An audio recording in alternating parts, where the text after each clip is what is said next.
वापस आ चुके हैं और मैंने कहा था ना कि आज जो शेफ़ बना रही हैं फरजाना, कुछ मुनफरिद बना रही हैं। पकोड़े तो रमज़ान की शान है।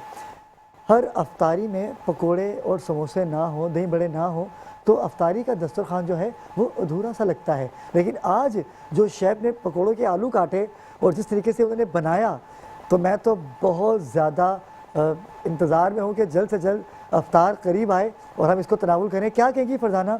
महक तो बिल्कुल फ्लोर पे महक ही महक हुई हुई आपके पकौड़ों की। और आप जिस तरह मैंने पोटैटोस को कट किया था उसकी आप शक्ल भी देख लेंगे कैसी आई हुई है। बिल्कुल ऐसा लग रहा है वो लच्छेदार और क्रिस्पी पकौड़े होते हैं, ये बिल्कुल उस तरह लग रहे हैं।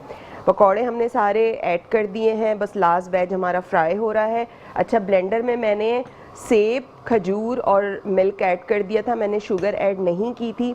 आपकी मर्ज़ी, आप इसमें शुगर ऐड कर दें, आपकी मर्ज़ी अगर शुगर नहीं डालना चाहते तो आप इसमें हनी भी ऐड कर सकते हैं, वो आपकी अपनी चॉइस है, ठीक है।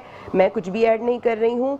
और साथ में इसके आपने बर्फ़ अगर डालनी है तो बहुत सारी बर्फ़ डाल के इसको इतना ब्लेंड करेंगे कि बर्फ़ की आवाज़ ख़त्म हो जाए, ठीक है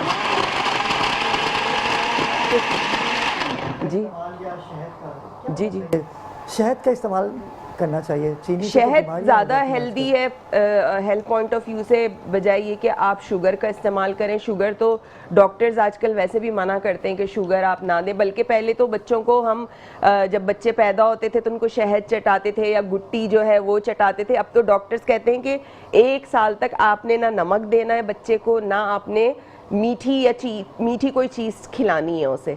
तो उससे बहुत सारी चीज़ें होती हैं, उसमें आपका जो हाइपरटेंसिव आप हो जाते हैं, मतलब गुस्सा, बच्चों में चिड़चिड़ापन, गुस्सा, ज़िद्दी हो जाते हैं बच्चे, सारे चीनी और नमक की वजह से होते हैं। अब हम लोग क्योंकि बचपन से हम खाते चले आ रहे हैं तो हम में तो वैसे ही कुछ ज़्यादा ही जज्बाती रहता है। लेकिन आजकल जो डॉक्टर्स कहते हैं वो कहते हैं कि बच्चों को चीनी और नमक बिल्कुल नहीं देना चाहिए।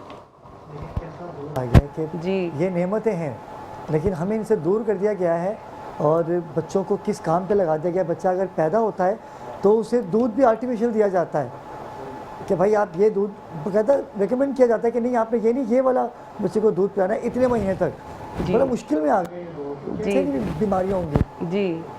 और सब कोई कुछ कहता है, कोई डॉक्टर्स कुछ कहते हैं, मतलब समझ में नहीं आता कि क्या सही और क्या गलत है। लेकिन ये है कि आप एक तो छोटा, अगर आपका बच्चा है न्यूबॉर्न है तो मदर फीड सबसे बेहतर है, बेस्ट है।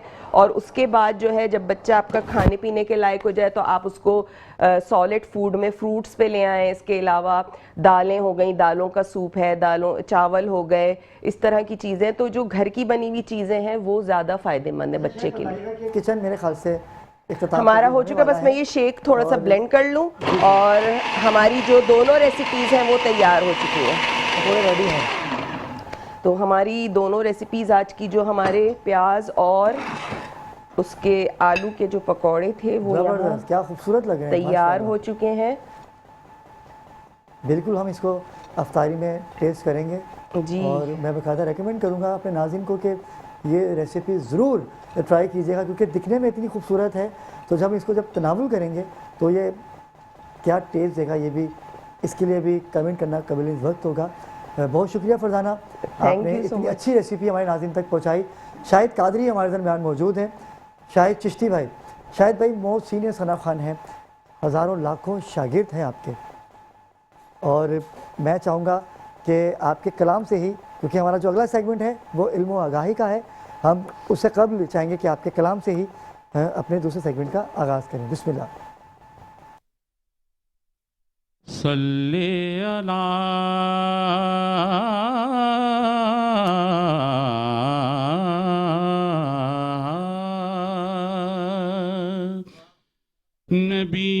नबीना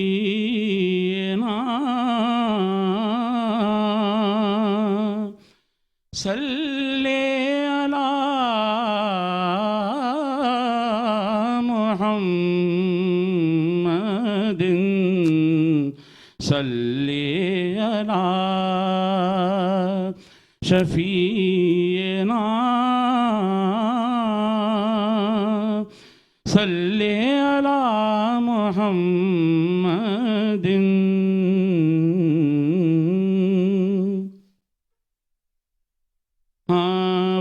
घड़ी भी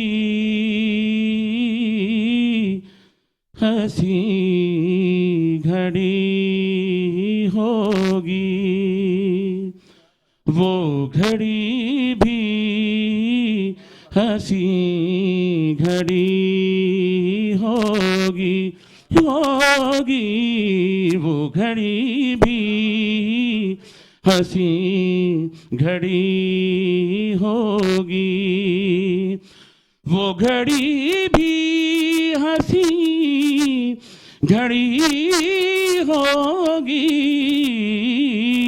कि जब मदीने में हाज़री होगी, होगी जब मदीने में हाज़री होगी, होगी जब मदीने में हाज़री होगी। तुम सरापा दुरूद बन जाओ, तुम सरापा दुरूद बन जाओ, तुम सरापा दुरूद बन जाओ, फिर ज़ियारत हुजूर की होगी, होगी फिर ज़ियारत हुजूर की होगी, होगी जब मदीने में हाज़री